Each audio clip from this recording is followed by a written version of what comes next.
2 या 3 सोमवार में, ज्यादा हमको नहीं कर। प्रदोष काल के समय पर वट वृक्ष के नीचे दिया लगाया जाता है। वट वृक्ष के नीचे लौंग का मात्र भोग रख दिया जाता है। लौंग मात्र, अगर वट वृक्ष के नीचे दिया लगाकर एक लौंग का जल या लौंग भगवान बटकेश्वर महादेव के नाम से भी अगर शिव को समर्पित करी है तो ये निश्चित है कि कर्जा कितना भी भारी होगा वो कर्जा चूकेगा जरूर, और कहीं ना कहीं से लक्ष्मी की व्यवस्था देवाधिदेव महादेव करें। जो शंकर जी के मंदिर में सोमवार को जल चढ़ाने आए, उसका जो पात्र जल चढ़ाकर जब वो घर लेकर जाए, उसके पीछे पीछे, पात्र के पीछे पीछे तू जाना और उसके घर में लक्ष्मी का भंडार भरकर आए।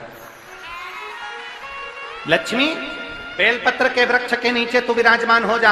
उस बेलपत्र के वृक्ष के नीचे जो बुआरी लगाए, सेवा करे, चाकरी करे, एक बेटी को जैसे बड़ा करते हैं वैसे बेलपत्री के वृक्ष को जो बड़ा करे, बेलपत्री के वृक्ष का जो पालन करे, पोषण करे, उसकी संभाल करे, उस बेलपत्री के वृक्ष को जैसे जैसे वो उन्नति करे वैसे वैसे उसके घर में समृद्धि बढ़ते जाए, उसके घर में वैभव बढ़ते जाए। ये शंकर भगवान माता लक्ष्मी से करे। कोई आपका कोई एग्जाम आप देने के लिए बैठ रहे हैं, कोई विशेष परीक्षा है आपकी, और आप चाहते हो कि मुझे इसमें पास होना चाहिए, आप चाहते हो कि इस परीक्षा में मैं पास हो जाऊं और बहुत जरूरी है मेरा पास होना, मैं बहुत बार दे चुका हूं, बहुत बार दे चुकी हूं, तो प्रयास करना एग्जाम के पहले कोई सोमवार पड़े, त्रिपुरा सुंदरी माता का नाम लेकर उत्तर की ओर मुख कर कर गन्ने का रस, शुगर का रस, गन्ने का रस, एक का रस लेकर दोनों हाथों में कलश में भरकर नाम और गोत्र आपका बोलकर मन की कामना कर कर, जैसे कांवड़ शिव जी को चढ़ाते हैं दोनों हाथ से, उसी तरह वो गन्ने का रस से शंकर जी का अभिषेक त्रिपुरा सुंदरी के भाव से कर दीजिए महाराज। ऐसा कोई एग्जाम नहीं होगा जिसमें आप पास नहीं हो सकते, निकल ही जाओ, निकल ही जाओ। त्रिपुरा सुंदरी माता का स्मरण, मात्र स्मरण सुख का दे। आए जब कष्ट, बहुत कष्ट का जीवन चल रहा हो, बहुत कष्ट की जिंदगी चल रही हो, ध्यान लगाना, अगर कष्ट का जीवन चल रहा हो, तकलीफ की जिंदगी चल रही हो, 5-7 सोमवार, या तो 5 सोमवार या 7 सोमवार, हाथ में दुर्वा, मान लो ये तुमने दुर्वा ले ली, हाथ में दुर्वा, एक बेलपत्र, और उसी हाथ में अपने घर का भरा हुआ 1 लोटा जल, पहले रखना है दुर्वा, फिर रखना है बेलपत्र, उसके बाद में हाथ में 1 लोटा जल, और दोनों हाथों का स्पर्श करते हुए जो अपना पूजन का कक्ष होता है घर के अंदर का, उस पूजन कक्ष की साक्षी में खड़े होकर अपने कुल देवता, पितृ देवता और अन्य देवताओं का स्मरण करते हुए, बाबा बहुत दुखी हूं, बहुत तकलीफ में हूं, बहुत कष्ट में हूं, मेरा परिवार आज दुख तकलीफ में है, मेरा परिवार आज कष्ट में है, दुख में है, कष्ट में है। बाबा को अपने मन का भाव कहते हुए, हृदय से प्रार्थना करते हुए अपने घर के मंदिर से निकल कर फिर उस जल को लेकर शिवालय तक जाओ और दक्षिण की ओर खड़े होकर उत्तर की ओर मुख कर कर जल समर्पित करो। बेलपत्र और दुर्वा दोनों को अशोक सुंदरी वाली जगह पर चढ़ा दीजिए। अशोक सुंदरी की जगह तो सबको मालूम है ना, अशोक सुंदरी वाली जगह पर उस बेलपत्र और दुर्वा को समर्पित कर दो। चढ़ा हुआ थोड़ा सा जल लेकर आओ, घर के दरवाजे पर उसका छींटा दे दो, लेपन कर दो, और बाबा से 5 सोमवार नियम से आप दुर्वा, बेलपत्र और जल का प्रयोग अगर करोगे, 5 सोमवार पूर्ण होंगे, जो तुम्हारा दुख है वो समाप्त जरूर होगा। शिव पुराण कह रही है, इसमें 3 चीजों का स्मरण करें। पहले नंबर पर दुर्वा, दूसरे नंबर पर बेलपत्र, और तीसरे नंबर पर जब जल चढ़ाकर वापिस आओ तो अपने घर में प्रवेश के पहले देहली पर, चौखट पर भगवान शंकर के अपने घर के द्वार पर शिव का नाम लेकर जल का सिंचन। 3, शिव जी की करुणा का गुणगान करने के लिए 3, जब आप तकलीफ में होते हो तो 3, शंकर को जल चढ़ाने वाला, 1 लोटा जल चढ़ाने वाले के पास 3 को भगवान शिव अवश्य भेजते हैं। दुख को समाप्त करने से पहले 3 को मेरा शंकर आपके दरवाजे पर जरूर भेजता है। पहले नंबर पर मां आद्य शक्ति दुर्गा को आपकी पड़ोसन के रूप में, आपके रिश्तेदार के रूप में, आपके कुटुंबी के रूप में, आपके संबंधियों के रूप में, किसी ना किसी के रूप में आपके पास भेजकर बोलेंगे, क्यों घबराती हो, क्यों चिंता करती हो, क्यों टेंशन लेती हो। मैंने सुना है कथा में, बाबा ने ये बताया था, एक काम कर, एक बेलपत्र, एक दुर्वा लेकर जा, बताएगी, आएगी, बैठेगी, सुंदर, उस दिन उसका चेहरा देखोगे आप तो आपको लगेगा ये मेरी पड़ोसन नहीं हो सकती। उसका चेहरा देखोगे तो आपको लगेगा ये मेरी देवरानी नहीं, ये मेरी जेठानी नहीं, ये मेरी ननंद नहीं, ये मेरा रिश्तेदार नहीं। आज इसका चेहरा कुछ और बोल रहा होगा, जब होगी तब कोई तुम्हारे कहेगा, धीरे से, सामने नहीं आएगा तो सुंदर स्वरूप धारण कर कर स्वप्न में आकर कहेगा। ऐसा लगेगा कोई तुम्हें जगा कर कह रहा है कि तू घबराना मती, तू ये कर लेना, समझ। धीरे से, सामने नहीं, अपनी अर्धांगिनी पार्वती को तुम्हारे पास भेज। दूसरे नंबर पर मेरे भोले बाबा, मेरे शंकर, मेरे त्रिकालदर्शी, मेरे करुणा सागर, मेरे शंकर दूसरे नंबर पर अपने गण भृंगी को भेज देते। शिव जी के गण श्रृंगी और भृंगी का कर्म क्या? श्रृंगी शिव से दूर नहीं होता और भृंगी शिव जी की आज्ञा पाकर शंकर के भक्त के पास जाकर बैठता है। शिव जी अपने दूसरे पात्र को भेजते हैं भृंगी को। भृंगी दूसरे नंबर पर जाता है, उसका काम क्या है? भृंगी का कर्म क्या है? तो कहा भृंगी कभी भी सामने अपने प्रतिबिंब से नहीं आता, किसी का स्वरूप धर कर नहीं आता। भृंगी आपके हृदय में आकर भीतर से बोलने का प्रयास करता है। ये काम गलत हो रहा है, इसको रोक ले। तेरा मन से अंदर से बोलने का प्रयास करेगा, एक काम कर, तू वहां चले जाए, ऐसा हो सकता है, तू ऐसा कर ले, तू वैसा कर ले, वो बताने का प्रयास करेगा, वो आपको। दूसरे नंबर पर भृंगी आपके मन की वाणी को शिव तक पहुंचाने का प्रयास करेगा। और तीसरे नंबर पर भगवान शंकर अपने भक्त का दुख हरने से पहले तीसरे नंबर पर भेज देते हैं अपने नंदीश्वर को, अपने नंदी गण को मेरे शिव भेजते हैं। नंदी का काम क्या है? जैसे ही नंदी आता है, कोई व्यक्ति के रूप में, किसी रूप में, किसी फोन के रूप में, किसी कॉल के रूप में, किसी पत्र के रूप में, किसी मैसेज के रूप में, जब नंदी तुम्हारे घर में प्रवेश करता है तब वो तुम्हारे रास्ते को क्लीन कर देता है, रास्ते को साफ कर देता है, उसको मार्ग को प्रशस्त कर देता है। पुनीतावती नाम की एक महिला, एक कन्या ने जन्म लिया तमिलनाडु के कराईकला नगर में। एक धनिक सेठ के घर में, बहुत पैसे वाले व्यक्ति के घर में एक लड़की ने जन्म लिया जिसका नाम पुनीतावती था। पुनीतावती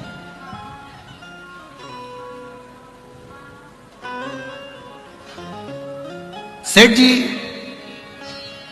प्रतिदिन संध्या होते से ही प्रदोष काल में शंकर भगवान का अभिषेक पूजन करते थे।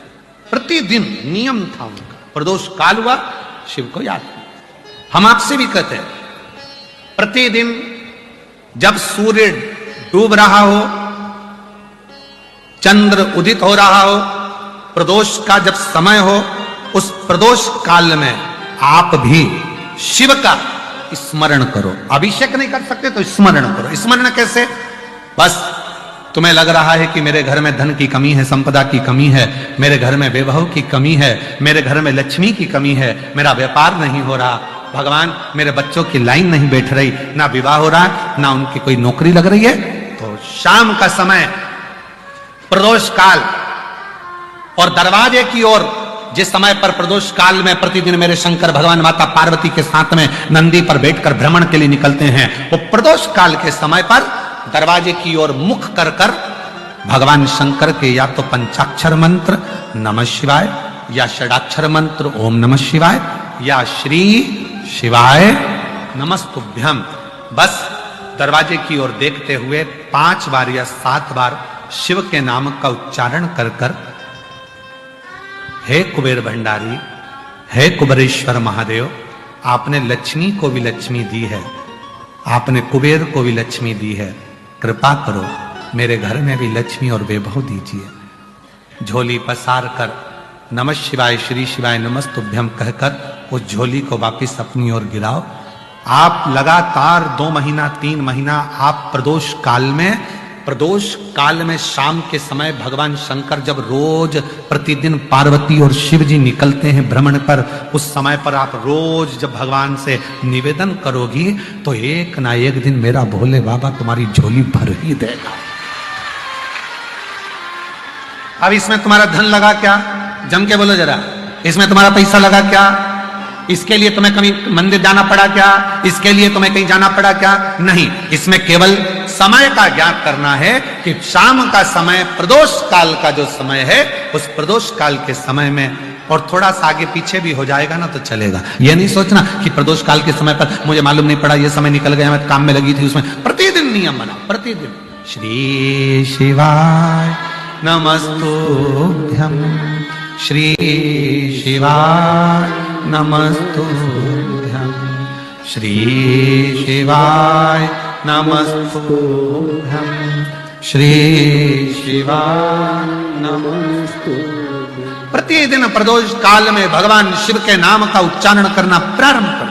अगर तुम्हारा रोग समाप्ति पर ना जा रहा हो, बीमारी बढ़ती चली जा रही हो, बहुत ज्यादा कष्ट भी हो रहा हो, सरसों के फूल पीला कलर का होता है, किसी नदी तालाब बावड़ी कुआं सरोवर के तट पर एकांत में कोई शिव मंदिर हो या शंकर जी का कोई शिवलिंग रखो एकांत में, कभी तुम नहाने गए और तुम्हें दिख गया कि यहाँ एकांत है, कोई है नहीं और शंकर जी अकेले बैठे हैं, तो सरसों का फूल शिव को समर्पित करो। और जिस नदी के तट पर आपने शिवलिंग को सरसों का फूल चढ़ाया है, उसी जलाशय का जल लेकर अपने ऊपर प्रोक्षण 7 बार करो। अंधकेश्वर महादेव का नाम ले, डॉक्टर का इलाज कराते रहो, जांच कराते रहो, दवाइयां लेते रहो, और साथ में अगर 2 या 3 बार आपने सरसों का फूल चढ़ाकर जिस जलाशय, जो नदी तालाब बावड़ी कुआं जहां पर भी वो शिवलिंग रखा है, उसका जलाशय का जल यदि अपने ऊपर 5 से 7 बार प्रोक्षण कर लिया तो वो जो बीमारी शरीर में है उसको समाप्त होना ही पड़ेगा,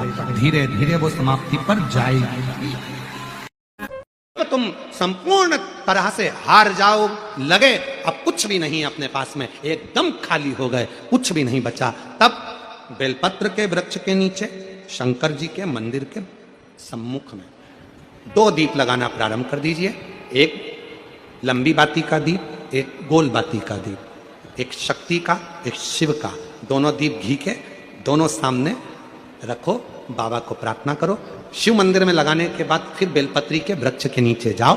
उस बेलपत्री के वृक्ष के नीचे जाना जिसकी छांव तुम्हारे ऊपर पड़े। पौधा नहीं, पौधे की छांव नहीं आ पाती अपने ऊपर, पौधा छोटा सा रहता है तो उसकी छांव नहीं आती। बेलपत्र के वृक्ष की छांव में बैठकर 2 दीप लगाओ की छांव है। 2 महीना नियम ले लो, शाम के समय पर, और शाम को प्रदोष काल में मेरे घर का कोई भी व्यक्ति जाएगा, शिव मंदिर में 2 दीप और बेलपत्र के वृक्ष के नीचे 2 दीप लगाएगा। 2 महीना इंतजार करना, मेरा बाबा हाथ पकड़कर तुम्हें ऐसा दौड़ाएगा कि शिव अपने आप करुणा करने लगेगा।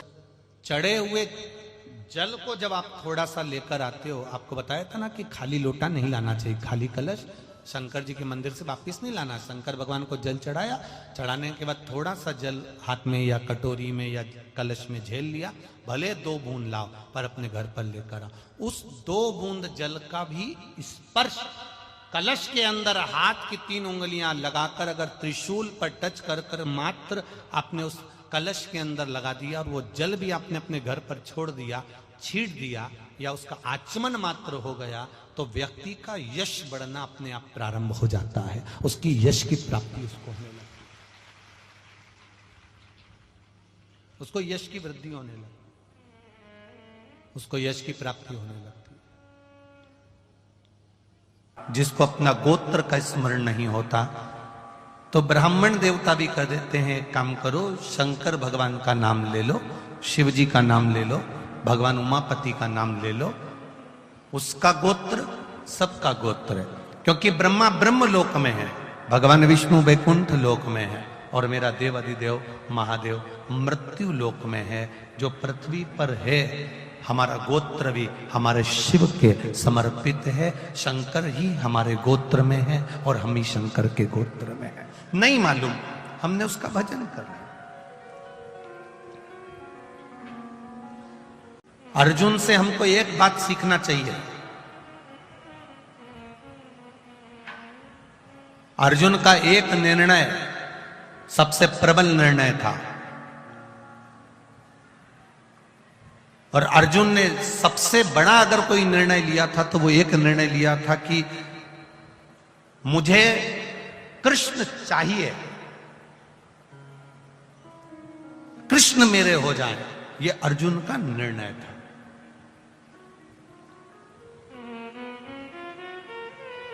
एक प्रबल निर्णय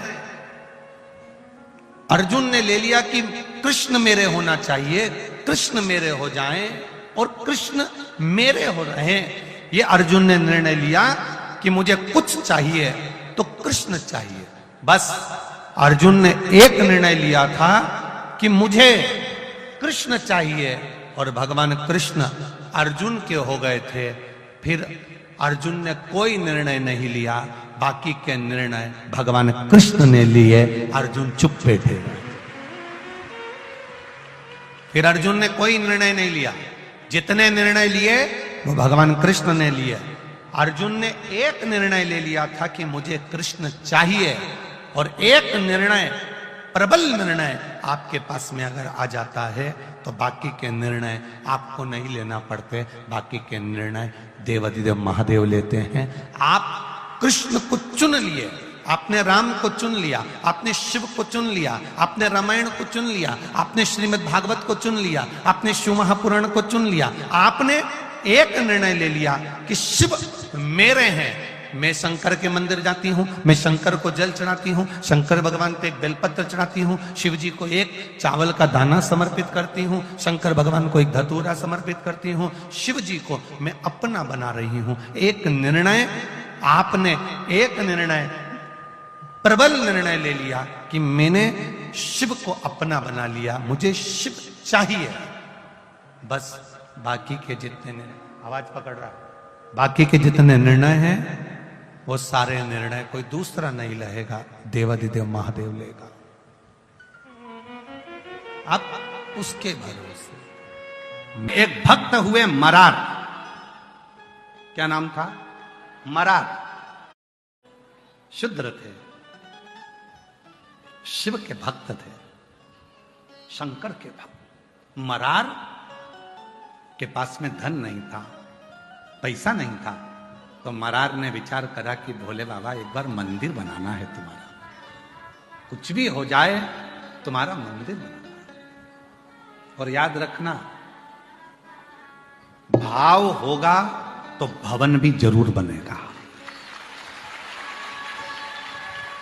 भाव होगा तो भवन भी जरूर बनेगा, और भाव होगा तो भगवान भी जरूर आएगा। निश्चित है। मरार तमिलनाडु के एक ऐसे भक्त हुए, शंकर के, शूद्र थे, नहीं था धन, सेवा करते थे। एक गुरु के पास पहुंच गए, मन है शिव जी का मंदिर बनाना। गुरु जी ने कहा, धन है? नहीं। संपदा है? नहीं। मैं तुझको दे दूं पैसा, ले जाकर बना ले? नहीं। आपका भी नहीं चाहिए, मैं तो मेरा बनाना चाहता हूं। ठीक है, तो एक काम कर, धन नहीं, पैसा नहीं, तो मन में मंदिर बना। मन में मंदिर कैसे? कहीं से ईंट ला, कहीं से मिट्टी ला, कहीं से ओटला बना, शिवलिंग लेकर आ, नंदी लेकर आ, मन में बिठाते जे। अपने मन को ऐसा बना ले कि मैंने शिखर की डिजाइन ऐसी करी है, उसका दरवाजा इतना बड़ा रखा है, सुतार से बात करी थी। बात सबसे कर किया, सुतार के पास जाके ना दरवाजा लगाना है मंदिर में, कितना बड़ा लगाऊं, ऐसा ऐसा, मन में मंदिर बनाते चले जा। उसने अपने मन में मंदिर बना लिया। भक्त का नाम है मरार भक्त। कोई तुमसे कहे किसी और वाले महाराज जी ने कह दिया कि लाइट से टार्च, मोबाइल की टार्च से ही आरती कर लो, तो उनको जवाब दे सकते हो। मरार भक्त, शिव भक्त था, मन में मंदिर बन गया। पंडित जी के पास गया, प्राण प्रतिष्ठा की मुहूर्त दे दो। पंडित जी ने कहा तूने मंदिर का बना लिया? मेरे मन में बना लिया। तो मन में बना लिया तो कभी प्रतिष्ठा? नहीं नहीं नहीं, तुम मुहूर्त दो, मैंने सब पूछ पूछ के बनाया है, तुम मुहूर्त दो। पंडित जी ने मुहूर्त निकाला, इस तारीख का मुहूर्त है। कांची वहीं पास में लगी हुई थी, और उस स्थान का राजा एक बहुत बड़ा मंदिर बनाया था। वहां से 100 किलोमीटर की दूरी पर राजा ने मंदिर की प्राण प्रतिष्ठा का मुहूर्त भी वही निकाला जो मरार ने निकाला था। मरार राजा शिव का इतना बड़ा भक्त था कि हवन यज्ञ से शंकर जी को प्रसन्न कर लेता था। आज शिव जी के पास में उसने भी मुहूर्त निकाला और प्राण प्रतिष्ठा दोनों जगह चालू हो गई। राजा प्राण प्रतिष्ठा कर रहा है, बड़े बड़े विद्वानों को बुलाकर, बड़े बड़े यज्ञ कराकर, अनुष्ठान कराकर, सब दान कर कर प्राण प्रतिष्ठा चल रही थी। और मरार बैठ गया था, आज का मुहूर्त है, इतनी वजह से यज्ञ चालू हो गया है, ब्राह्मण हवन करा रहे हैं, मेरा भोलेनाथ आकर प्रतिष्ठा में बैठने वाला है, उसके प्राण प्रतिष्ठा होने वाली है। और प्राण प्रतिष्ठा चलती, राजा ने शिव जी को सामने से जाते हुए देखा। राजा कहने लगा, भोले बाबा आज मेरे मंदिर की प्राण प्रतिष्ठा तुम्हें बैठना है? शंकर जी बोले, आज नहीं बैठ सकता, कोई दूसरा मुहूर्त निकाल ले, आज तो मरार के दिल में जाकर बैठना है, उसने जो मंदिर बनाया है, उसने जो हृदय में मंदिर बनाया है। भाव होगा तो भवन बनेगा, और भवन में भगवान तब आता है जब भाव निर्मित हो जाता है। मेरे भक्त के हृदय में जो मंदिर बना है उसकी प्राण प्रतिष्ठा है। कहा वो मरार के दिल में तुम बैठोगे? हाँ, राजा का प्राण प्रतिष्ठा छोड़कर शंकर भगवान मरार के दिल में जाकर बैठ गए। दिल में एक दिन मरार के मन में जाकर बैठ गए तो मरार के मन में आया, अब प्राण प्रतिष्ठा पे भंडारा कराना चाहिए, हलवाई नहीं मिल रहा, भोजन कैसे कराऊं, किसको जवाब? शंकर भगवान ने कहा, मेरी धर्म पत्नी से जोरदार कोई हलवाई नहीं है, पूरी काशी को भोजन करा रही है अन्नपूर्णा। आंखें बंद कर कर बोला, अन्नपूर्णा माता भोजन कराना है। अन्नपूर्णा जी ने हृदय में आकर पूछा, कितनों को कराना? पूरे गांव को जिमाना है। इसने तो सोचा ही था। अन्नपूर्णा ने पूरे गांव को निमंत्रण दे दिया। जो जहां बैठा था वहां पंगतें लगना चालू हो गई, भंडारे चालू हो गए, मालपुआ, खीर, रबड़ी सब बनना प्रारंभ हो गया। भंडारे चल रहे थे, जैसे ही आंख खुली इतना बड़ा भंडारा। सारे गांव के लोग कहने लगे, मरार गजब कर दिया, तेरे पास इतना पैसा कहां से आ गया कि खीर मालपुआ खिला रहा? मरार कहने लगा, मैंने तो प्राण प्रतिष्ठा का भंडारा करा था। लोगों ने पूछा, मंदिर कहां है? तो के भीतर प्रतिष्ठा हो गई, हाँ भगवान बैठ गए, हाँ। वो भंडारा सारा गांव खा रहा था। कोई तुमसे पूछे, किसी और वाला बाबा कह दिया कि दिया बाती भी नहीं हो तो टार्च तो है ना, मोबाइल। दिल भाव होगा तो भवन बनेगा। और प्रैक्टिकल करके देखो मरार की इस कथा का, मरार की कथा का प्रैक्टिकल करके देखना। कई माता कहती हैं हमारे यहाँ मंदिर नहीं है, कोई माता कहती है हमारे मंदिर दूर है, कोई माता कहती है हम मंदिर नहीं बना सकते, कोई माता कहती है हमारे पास पैसा नहीं है, हम मंदिर कैसे बनाए। शिव पुराण कहती है, एक बार शंकर का छोटा सा शिवलिंग किसी पेड़ के नीचे भी रखकर देख लो या खुले आसमान में रखकर देख लो, जल चढ़ाते रहोगे, भाव बढ़ता रहेगा तो एक दिन उस भाव के कारण वहां भवन बनकर ही रहेगा, मंदिर बनकर ही रहेगा। चढ़ाते रहो। एक बार अयोध्या में मेरे भगवान राम टेंट में आकर बैठ गए और टेंट में बैठे रहे तो लोगों का भाव बढ़ता रहा, भाव बढ़ता रहा, भाव बढ़ता रहा, भाव बढ़ता रहा, भाव बढ़ता रहा। ऐसा भाव बन गया कि आज वो टेंट की जगह पर अयोध्या में मेरे भगवान श्री राम मंदिर में जाकर विराजमान हो गए। भाव है तो भवन है, भाव है तो भगवान है, और भाव ही नहीं तो मंदिर कितने भी बनाकर रख दो, भाव नहीं है तो फिर भगवान भी नहीं। कई कई मंदिर ऐसे हैं बने बहुत बड़े बड़े हैं पर कोई जाता ही नहीं है, भाव ही नहीं है। मां तो लोग सोचते हैं कि कमाने के लिए बना लिया, आन दो धन दौलत संपदा, तो भाव भी तो होना चाहिए। भाव अच्छा होगा तो भगवान